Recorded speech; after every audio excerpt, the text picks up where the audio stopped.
கிறிஸ்துவுக்குள் அன்பானவர்களே, உங்களை சந்திப்பதில் மகிழ்ச்சி அடைகிறேன். சங்கீதம் 16:8. கர்த்தரை எப்பொழுதும் எனக்கு முன்பாக வைத்திருக்கிறேன். அவர் என் வலது பார்சத்தில் இருக்கிறபடியால் நான் அசைக்கப்படுவதில்லை. பிரியமானவர்களே, சங்கீதக்காரனாகிய தாவீது கர்த்தரை எப்பொழுதும் அவருக்கு முன்பாக வைத்திருந்தார். எனவே அவருடைய காரியங்கள் எல்லாவற்றிலும் ஜெயமாயிருந்தது.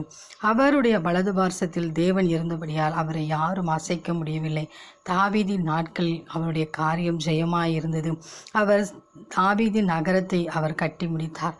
அந்த அளவுக்கு தேவன் அவரை உயர்த்தி வைத்திருக்க காரணம் எப்பொழுதும் அவரை கர்த்தரை முன்பாக வைத்திருப்பதுதான். நாம் நம்முடைய வாழ்க்கையில் எல்லா சூழலிலும் தேவனாகிய கர்த்தரை முன்பாக வைப்போம். அப்பொழுது எல்லாவித காரியத்திலும் தேவன் நம்மை அசையாதபடி சீயோன் பர்வதத்தைப் போல நிலைத்திருக்க பண்ணுவார். அந்த தேவனின் அன்பு கரங்களை நாம் பற்றி கொண்டு அவரோடு கூட வாழ்வோம். ஆமேன்.